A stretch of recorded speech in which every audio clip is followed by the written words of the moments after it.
नमस्कार दोस्तों। देश के कई स्टेट में डोमेस्टिक एलपीजी सिलेंडर का प्राइस 900 के करीब पहुंच चुका है, लेकिन आपको टेंशन लेने की जरूरत नहीं है। ये कोई टेंशन लेने की बात नहीं है, क्योंकि मोदी जी ने कह दिया है ये कांग्रेस की गलती है और कांग्रेस कह रही है कि आम आदमी पर प्रेशर बहुत पड़ गया है। एलपीजी के दाम हमारे सरकार के टाइम जितना था उतना कर दीजिए और हम पे आरोप लगाना बंद कर दीजिए। तो क्या कांग्रेस के टाइम हमें फ्री का एलपीजी मिलता था या अभी मोदी जी के टाइम हमें सस्ती एलपीजी मिल रही है? सो ये सब बकवास बातें हैं, क्योंकि जब तक दुनिया घूमती रहेगी लेफ्ट और राइट की पॉलिटिकल ब्लेम गेम चलते रहेगा और बीच में पीसते रहेंगे हम जनता। पैसे तो आपको और मुझे पे करना होता है ना, उनको थोड़ी होता है। तो आइए कांग्रेस और बीजेपी को साइड करके इस वीडियो में हम गहराई से समझेंगे कि रियलिटी में क्यों एलपीजी का प्राइस बढ़ गई है इतना। तो दोस्तों, आगे बढ़ने से पहले आप ये जान लीजिए कि किसी भी चीज का प्राइस एक फ्री मार्केट में उसकी डिमांड और सप्लाई पर डिपेंड करता है। मतलब कि किसी भी चीज की डिमांड ज्यादा होगी और उसकी सप्लाई अगर कम होगी तो उस चीज का प्राइस ज्यादा हो जाएगा, और डिमांड कम होगी और सप्लाई ज्यादा होगी तो उस चीज का प्राइस कम हो जाएगा। ये फॉर्मूला दुनिया में बिकने वाले हर एक चीज पर लागू होती है। तो आप बात करते हैं कि कैसे लिक्विफाइड पेट्रोलियम गैस यानी एलपीजी की प्राइस बढ़ते और कम हो जाते हैं इंडिया में, और इसे कौन तय करते हैं। तो देखिए, हमारे देश में एलपीजी का प्राइस एक फॉर्मूला पर डिपेंड करता है, और वो फॉर्मूला है आईपीपी, इंपोर्ट पैरिटी प्राइस, मतलब आयात समानता मूल्य, जो कि डिपेंड करता है ग्लोबल मार्केट प्राइस पर। अगर ग्लोबल मार्केट पर क्रूड ऑयल और नेचुरल गैस का प्राइस ऊपर नीचे होता है, उसी के अकॉर्डिंग हमारे देश में भी गैस का प्राइस ऊपर नीचे होगा, और इसी से आईपीपी चेंज होते हैं और फिर आपके डोमेस्टिक प्राइस चेंज होते हैं। तो इसको आप डीरेगुलेट भी कह सकते हैं। मतलब सरकार डायरेक्टली कंट्रोल नहीं कर रही है कि गैस का प्राइस क्या होगा, बल्कि इंटरनेशनल मार्केट कंट्रोल कर रहा है कि हमारे देश में गैस का प्राइस अगले 24 घंटे में क्या होगा। तो आइए आगे बढ़ने से पहले आईपीपी फॉर्मूला को थोड़ा गहराई से समझते हैं। तो दोस्तों, आईपीपी का मतलब इंपोर्ट पैरिटी प्राइस, आयात समानता मूल्य। तो इंटरनेशनली एलपीजी प्राइसेस को सऊदी अरामको का जो भी प्राइस रहता है वो बेंचमार्क होता है। आप थोड़ा जान लीजिए सऊदी अरामको क्या है। सऊदी अरामको दुनिया का सबसे बड़ा ऑयल एंड एनर्जी कंपनी है, जो ऑफिशियली धारण सऊदी अरब में है, और ये सरकारी कंपनी है। सऊदी अरामको को officially Saudi Arabian oil company भी कहते हैं। खैर, अब आईपीपी में free on board, custom duties, insurance, ocean freight, ad valorem tariff, transportation cost, port handling, ये सारे कॉस्ट फैक्टर्स यानी खर्चे इन्वॉल्व रहते हैं। अब दोस्तों, इसमें करेंसी फ्लक्चुएशन का भी एक फैक्टर जुड़ता है, मतलब एक्सचेंज रेट, लोकल करेंसी भी इन्वॉल्व है। इसको थोड़ा डिटेल में समझिए। देखिए, फॉरेन में जो भी चीज ट्रेड होते हैं वो बेसिकली डॉलर डोमिनेटेड करेंसी में होती है। उनको फिर हम कन्वर्ट करते हैं हमारे करेंसी में यानी रुपीस में। यानी हमें बाहर से गैस इंपोर्ट करने में जितनी भी डॉलर में डील हुई है, उस डॉलर अमाउंट को हमारे इंडियन रुपीस में कन्वर्ट करके हमारी सरकार डिसाइड करती है कि अब आईपीपी फॉर्मूले की हिसाब से क्या रेट होगी पर सिलेंडर। आईपीपी को आप इस फॉर्मूला से भी समझ सकते हैं। देखिए, हर चीज इसमें एक्सप्लेन किया हुआ है, वीडियो को पॉज करके आप समझ सकते हैं। यहाँ तक तो सब सिंपल है, आप सबको पता ही होगा ये सब। बट आपको इस फॉर्मूले के नाम को फिर से याद दिलाना चाहूंगा। इंपोर्ट पैरिटी प्राइस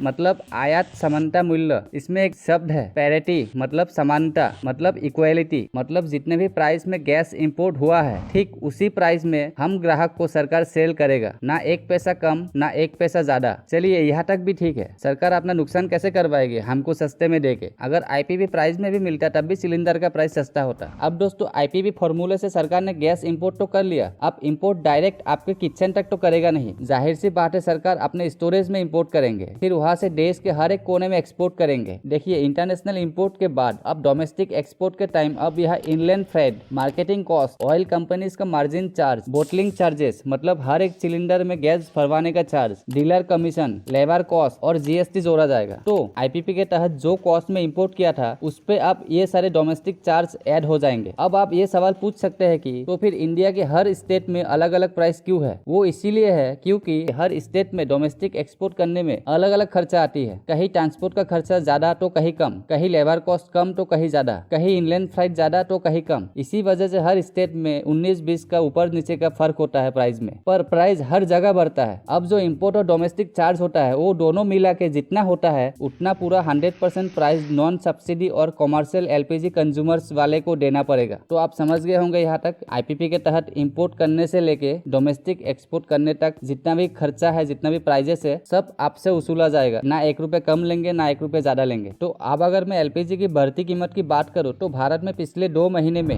एलपीजी का प्राइस 225 रुपया बढ़ चुका है। ये चार्ट में आप देख सकते हैं। सबसे ज्यादा महंगा बिहार पटना में बिक रहा है फिलहाल 917 रुपया पर सिलेंडर।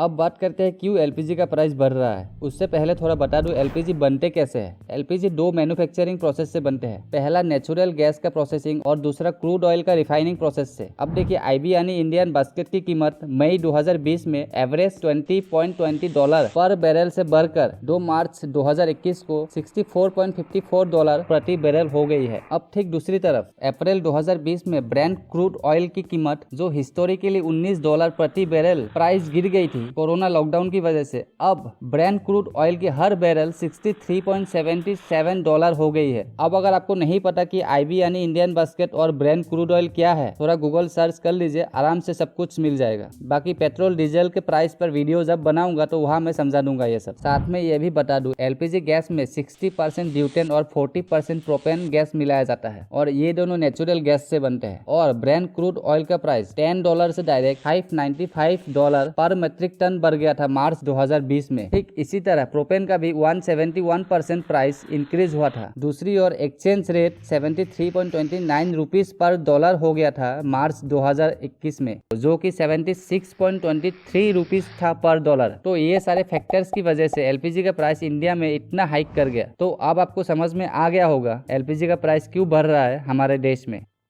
अब दोस्तों बात करते हैं इंडिया में एलपीजी का प्राइस कौन बढ़ा रहा है। इसका जवाब हमने पाया कि इंडिया में एलपीजी का प्राइस ग्लोबल मार्केट यानी इंटरनेशनल मार्केट इन्फ्लुएंस कर रही है, क्योंकि इंटरनेशनल मार्केट में नेचुरल गैस और क्रूड ऑयल का प्राइस फिलहाल बढ़ रही है। जैसे कि शुरुआत में ही मैंने कहा, अगर किसी चीज का डिमांड बढ़ेगा और सप्लाई कम होगी तब उस चीज का प्राइस बढ़ेगी। तो अभी फिलहाल नेचुरल गैस और क्रूड ऑयल का डिमांड बहुत ज्यादा बढ़ चुकी है। अब ये चार्ट देख सकते हो, IEA के मुताबिक 2025 तक नेचुरल गैस का 4400 BCM डिमांड होगी ग्लोबली, क्योंकि दुनिया का पॉपुलेशन दिन ब दिन जितना बढ़ रही है उससे कई ज्यादा नेचुरल गैस की डिमांड बढ़ रही है। लेकिन दोस्तों ऐसा भी नहीं है कि बस इंडिया में ही एलपीजी का प्राइस ज्यादा हो गया हो, बाकी कई देश में एलपीजी का कीमत और भी महंगा है। जैसे कि स्विट्जरलैंड में 66 रुपीज पर लीटर, इजराइल में 70 रुपीज पर लीटर और स्वीडन में जहां सबसे हाईएस्ट प्राइस है 96 रुपीज पर लीटर। लेकिन याद रखिए दोस्त, इन डेवलप कंट्रीज में लोगों की आय यानी तनख्वाह भी ज्यादा है। ऑन एवरेज स्विट्जरलैंड में एक आम इंसान की सैलरी होती है 3 से 6 लाख रुपया पर महीना और इंडिया में एक इंसान की सैलरी होती है 20 से 30 हजार रुपया पर महीना। स्विट्जरलैंड स्वीडन जैसे देशों में लोगों का इनकम 10 गुना ज्यादा है हमारे देश के लोगों के मुताबिक। तो उतनी ही महंगाई को अफोर्ड करने का पावर भी है उनका, लेकिन फिर भी वो लोग एलपीजी का प्राइस इंडिया से बस 10% ही ज्यादा पे कर रहे हैं। तो इस हिसाब से देखा जाए तो इंडिया में 10 गुना ज्यादा पे कर रहे हैं लोग अपने इनकम के अकॉर्डिंग। और साथ ही में बता दूं, इंडिया के साथ साथ ऑस्ट्रेलिया, बेल्जियम, लग्जमबर्ग में फिलहाल एलपीजी का सेम प्राइस चल रही है 53 रुपीज पर लीटर।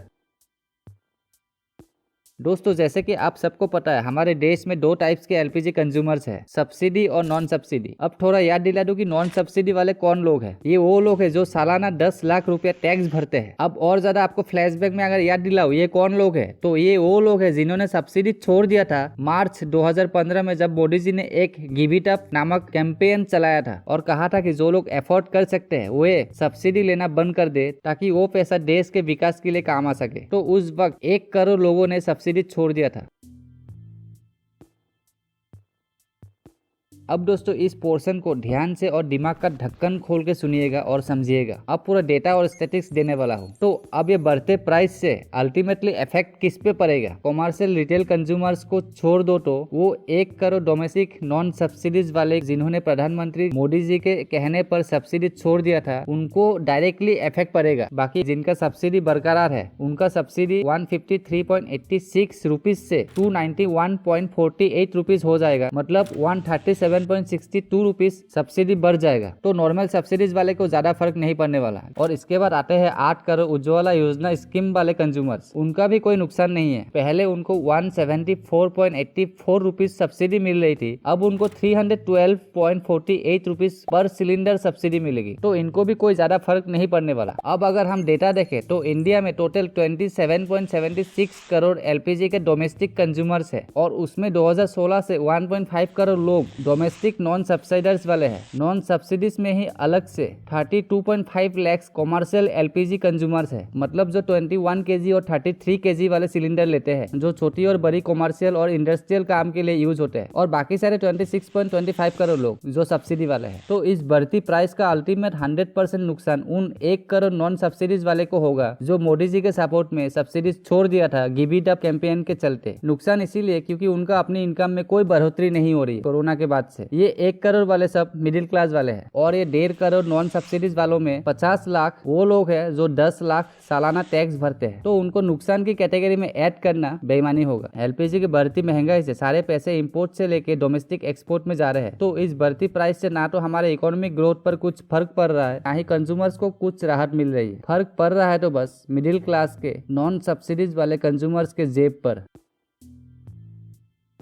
अब दोस्तों हमें ये भी देखना होगा कि गैस की हाइक की वजह से सरकार पर भी बहुत दबाव पड़ चुका है, क्योंकि एट द एंड अल्टीमेट नुकसान हमारे देश की इकोनॉमी और हमारे सरकार को हो रही है। क्योंकि एक तो गैस इंपोर्ट करने में हमें ज्यादा पैसा पे करना पड़ रहा है बाहर की कंट्रीज को, ऊपर से 26.25 करोड़ लोगों को सब्सिडी दे दे के सरकार का हालत खराब हो चुकी है। और ये मैं इस साल की बजट को देख के बता रहा हूँ, क्योंकि इस बार 2021-22 की बजट में सिर्फ 12,480 करोड़ दिए हैं एलपीजी सब्सिडीज के लिए, जबकि 2020-21 की बजट में 25,520 करोड़ रुपीस था, और 2019-20 की बजट में 35,605 करोड़ रुपीस था एलपीजी की सब्सिडी के लिए। इससे साफ साफ जाहिर होता है कि सरकार की हालत खराब हो रही है हर गुजरते साल के साथ। इससे हम ये भी अंदाजा लगा सकते हैं कि शायद आने वाले दिनों में नॉर्मल कंज्यूमर्स को सब्सिडी देना बंद कर देंगे, उज्ज्वला स्कीम वाले को छोड़ के। देखिए दोस्तों, सॉल्यूशन सिंपल है। ऑयल और गैस ये दोनों चीज हर देश हर इंसान की जरूरत है, तो इसका प्राइस आने वाले टाइम में और भी बढ़ेगी, क्योंकि जितना पॉपुलेशन बढ़ेगी उतनी ही इसकी डिमांड बढ़ती जाएगी। तो हमारे सरकार को करना क्या चाहिए कि जब भी क्रूड ऑयल और नेचुरल गैस की इंटरनेशनल मार्केट में कीमत कम हो जाए, उस वक्त मौका मिलते ही अनलिमिटेड स्टॉक खरीद कर रख ले सरकार, क्योंकि ये दोनों चीज ऐसी चीज है जो ना तो कभी खराब होगी और ना ही कभी वेस्ट होगी, और ना ही कभी इसका बिकना या सेल होना बंद हो जाएगा। और जब हमारे पास क्रूड ऑयल और नेचुरल गैस का स्टॉक लागत से ज्यादा होगी, तो हम हमारे पड़ोसी देशों को एक्सपोर्ट भी कर पाएंगे, और वहां से हम ज्यादा से ज्यादा प्रॉफिट्स कमा पाएंगे। क्योंकि जितना हम एक्सपोर्ट ज्यादा करेंगे और इंपोर्ट कम करेंगे, उतना ही हमारी इकोनॉमी ऊपर जाएगी। और दूसरा सोल्यूशन ये है कि अभी सरकार कुछ नहीं कर सकती, ये सच है, लेकिन जब इंटरनेशनल मार्केट में क्रूड ऑयल और नेचुरल गैस का प्राइस कम हो जाए, उस वक्त हमारे देश में भी एलपीजी का प्राइस फिर से दिसंबर 2020 वाला प्राइस में वापस कर दिया जाए। उम्मीद करता हूँ ये वीडियो आपको इन्फॉर्मेटिव लगा होगा, क्योंकि मुझे नहीं लगता इतनी कॉम्प्लेक्स इन्फॉर्मेशन को इतना कम टाइम में इतना ज्यादा समराइज और सिंप्लीफाई करने की कोशिश मैंने इससे पहले कभी किया होगा। बाकी सारे इन्फॉर्मेशन के सोर्सेस लिंक मैंने डिस्क्रिप्शन में दे रखा है। तो दोस्तों, वीडियो पसंद आया हो तो वीडियो को ज्यादा से ज्यादा शेयर करें, ताकि और भी लोग जागरूक हो सके। तो चलिए दोस्तों, मिलते हैं अगले और एक नए जानकारी के साथ। तब तक के लिए मुझे दीजिए इजाजत। नमस्कार।